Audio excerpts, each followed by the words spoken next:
3 raccoons, a plumber named Gus, and a screaming woman in Lululemon were all standing around a bubbling geyser of sewage where there used to be a koi pond. Neighbors were filming with their phones. Children were crying.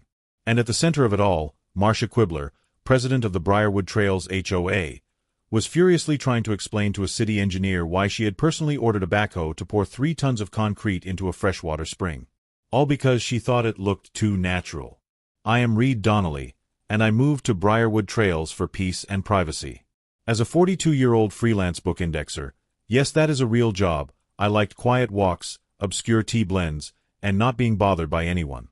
My quaint craftsman-style house sat atop a gentle slope, where a natural spring bubbled up in my backyard.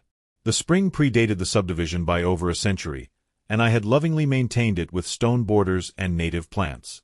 Birds came to drink from it. So did deer. Neighbors even occasionally filled jugs with water from the spring when the city water tasted too chlorinated. It was a wholesome suburban oasis that brought joy to everyone who saw it. Enter Marcia Quibbler, HOA president for 6 unbroken years, self-declared aesthetic czar, and part-time essential oils distributor. She saw my spring as a rogue wet feature that clashed with the community's beige-on-beige uniformity. The moment she laid eyes on it during one of her unauthorized property inspections, I could see the gears turning in her head, calculating exactly how she could make my life miserable over a naturally occurring water source that had existed since before her great-grandparents were born. It started with the letters. First came one labeled unapproved water feature. Then another claiming standing water violation. The third accused me of maintaining a potential mosquito breeding site. Each letter arrived via certified mail, requiring my signature, as if they were legal documents from the Supreme Court rather than the delusional ramblings of a woman with too much time and too little common sense.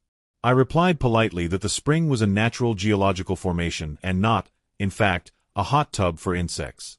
I even included documentation from the county showing the spring on maps dating back to 1897. Marcia escalated immediately. She claimed the spring was a liability, had no HOA filed permit, and posed a drowning risk to pets under 10 pounds. When I pointed out that the spring was only 6 inches deep at its deepest point, she countered that small dogs could theoretically drown in a teaspoon of water if they were determined enough.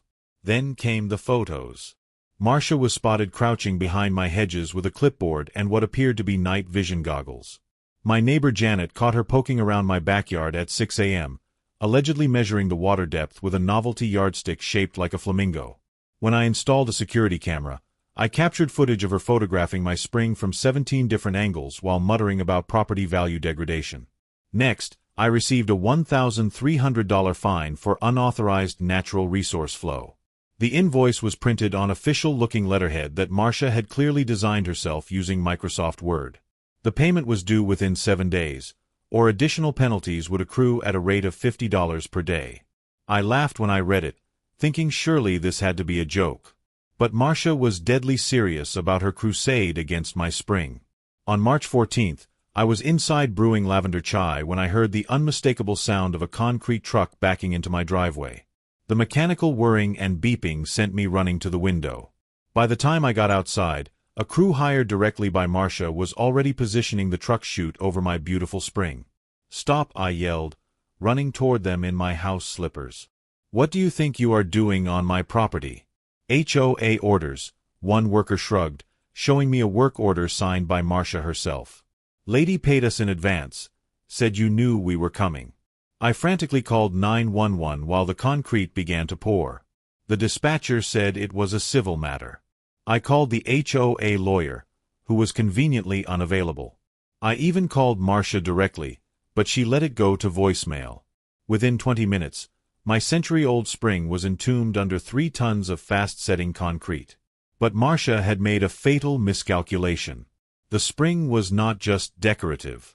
It was hydrologically connected to the entire neighborhood's shallow well system, an unofficial backup water source for 23 homes that supplemented the city water during dry spells. The concrete did not stop the water flow.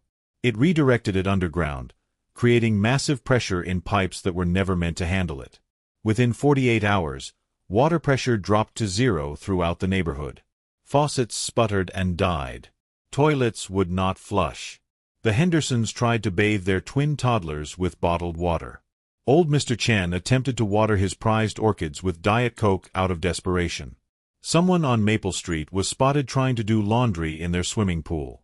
The neighborhood WhatsApp group exploded with complaints, theories, and increasingly creative threats directed at whoever was responsible for this catastrophe.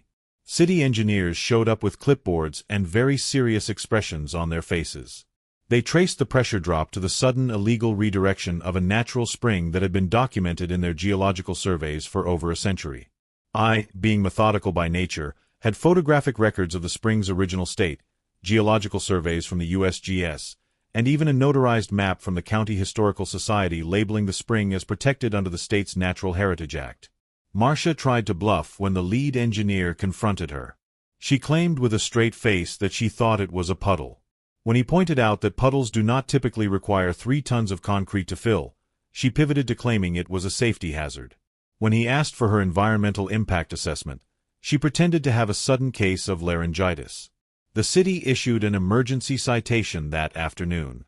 They fined the HOA $38,000 for illegal modification of a protected water source and ordered an excavation crew to jackhammer the concrete immediately.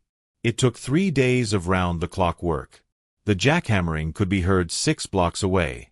Neighbors stood in their driveways watching as chunk after chunk of concrete was hauled away. When the water finally bubbled back to the surface, people actually applauded. Marcia watched from her window, her face purple with rage. At the next HOA meeting, attendance was standing room only.